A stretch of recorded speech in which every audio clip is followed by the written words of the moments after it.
بابا زه شو وای بچین بس موی که نفیگی تا نفیگی بابار چی خو بابار چی چې بکلا د غربت لمن ټولیږي په پیوند جمعې دوه سترګې شرمېږي. السلام علیکم ورحمت الله. قدرمن لیدونکو، نن یوې داسې کورنۍ ته راغلي وو چې د دې کورنۍ سرپرست یو ملنګ و. خپلو بچیانو دپاره به یې چنده کوله، جومات په جومات به ګرځېدو. متاسفانه 4 ورځې وړاندې په خک ورسېدو. د هغه ملنګ کورنۍ حال له تاسو سره شریکوو چې دوی اوس په کور کې د کومو ستونزو سره مخامخ دي. راځئ موږ سره دغه ویډیو تر اخره پورې وګورئ او د ثواب دپاره یې سره شیر کړئ. چې سهار شي بس د رزق په تلاشي. بابا مو څه شو؟ مخام کې یې د لوږې زړه خوږېږي. بابا زه شو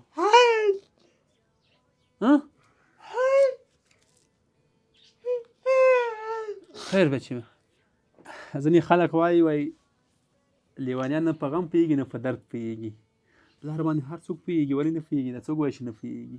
پلار جان باندې پوهېږي که نه؟ دغه ده، پلار جان باندې پوهېږي. پلار جان سامان درته راوړو؟ چیرې راوړل؟ هر چی پلار جان دې بیا ولیدو؟ هیڅ نه مې لیدلی؟ ها تی په کیسې پوهېږي مورې؟ شاید تاسو ورسره بلد موږ ورسره بلد نه یو. خو دغه مړۍ ولې نه ده خوړلي؟ دا ریایي چې مړۍ نه خورم، خدای مو هغسې مړه کړي چې شته نه وي. پردي خلکو مړۍ وي کله وي کله نه وي. الله اکبر. که چا مڼه راوړه که چا چې راوړه وشه وی خوري. اوس یا نیمه مڼه 4 ریاله چې نه یې خورم پلور نه مړ. خیر دی د پلار خبرې مه کوه، نور دا خفه کېږي، زه پوه شوم. وای بچین بس موی که نفیگی تا موی که نفیگی بابار چی خو بابار چی قدرمن لیدونکو، پلار مور څومره خواږه وي. دغه معذوره هم خپل پلار غواړي. دغه معذور ته مې وایي چې پلار ته شو دومره چیغه یې وکړله چې موږ یې حق حیران کړو. پلار مور په ژوند کې ډېر خواږه وي، الله پاک دې هېڅ چا نه اخلي. اوس څه یې مورې؟ اوس دا ریایي چې مو پلور چا شه پرون در جوړېدله چې وایه دې بابا خو پاتې شو. ما ورته ویل چې پاتې ځه چې شونډې سرې په پر پښې ابله پښې. خیر ده مورې، بس ژوند دی، ژوند ختمېدونکی نه دی مورې. خیر دی مورې، ته مه ژوړه. خیر ده مورې. بابار چی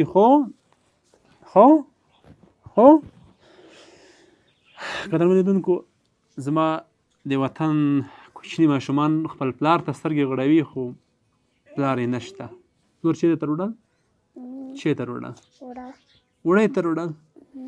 قدرمن لیدونکو، د دې پلار ملنګ و، پیسې نه درلودې، بسکټ یې نه ورته راوړل، نور میوې نه ورته راوړلې، فقط دوی په خېټو باندې مړه ساتل، وړۍ ورته راوړل. خو بدبختانه به ووایي چې پلار یې اوس په دې نړۍ کې نشته، دغه یتیمانې دي او موږ تاسې باندې حق لري. راځئ چې ورسره همکاري وکړو. کښېنه ولته خو هر څه به خدای پیدا وکړي. ازنې کښېنه. باور وکړئ دوی دا حالت سړی وګوري د سړي زړه پرې کوي. ځکه په ژوند کې خو مور او پلار دی چې ماشومتوب کې یو څه هیلې ورپوره کوي. ښه مورې، دغه مهال موږ ډېر لیدونکي کس یې څه غوښتنه لري، خلکو نه څه غوښتنه لري؟ خلکو نه دا ریایي چې وړه درته وچوي یا در پیرو کړي. ښه ته د لورې چیرې وړل؟ د 3 ورځې د زړه مړۍ نه ده خوړلې. ویلي اوشه پلور ته خفه دو چې ویانه پلور ته خفه دو. هی خدای مهربان دی مورې. نه پلور په سترګو ولدلو، خونې کې مو پرېږدولې وه، سترګې ژندې غړولې. مورې ته مخکې خبر راکړه چې د ډېر غربت نه موږ خلک کور ته دعوت نه کړه. موږ ورته وایو چې مه راځه، موږ په کور کې چای مړۍ نشته چې موږ یې درکړو. چې ما ته مارڅې ما خونې کې هېڅ شی نشته، هېچا سم مړۍ آنه دو کړې، غم یې آنه دو کړو. ما ته بزي پارڅي یا برڅي آنه مارڅې وشه دغه وزر ډېر ورته تمام کړلو. قدرمن لیدونکو، د دوی یوازینۍ هیله چې دا خلک ورته د ماښام ډوډۍ راوړي، نور هیلې نشته.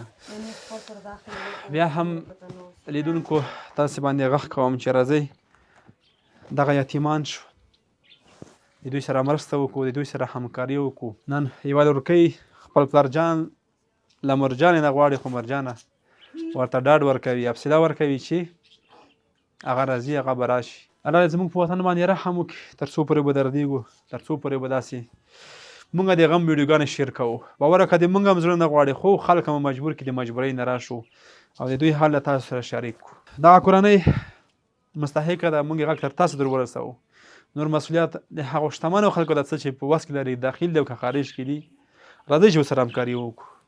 نن یې د بابا جان څلورمه ورځ ده چې په حق رسېدلی، د غربت له امله یې خلک دعوت کړي نه دي چې ورسره دلته په دې مراسمو کې ګډون وکړي. ولې چې په کور کې څه لري نه، د دغو یتیمانو نه چې ما پوښتنې وکړلې، وایي موږ ته افطار صرف اوړه راوړل، بره به یې راوړله، نور یې څه په وس کې نه و، هغه ټول بې کړه، نور یې څه په وس کې نه و. نو دا خپرونه په دې هیله پای ته رسوم چې بل ځل راځم د دوی سره مرسته وکړو، همکاري وکړو. تر بل خپرونې ښې چارې خوا درته غواړم. رڼې اوښکې یې په خوار ګریوان بهیږي، په پیوند جامو یې دوه سترګې شرمېږي، په پیوند جامو یې دوه سترګې شرمېږي.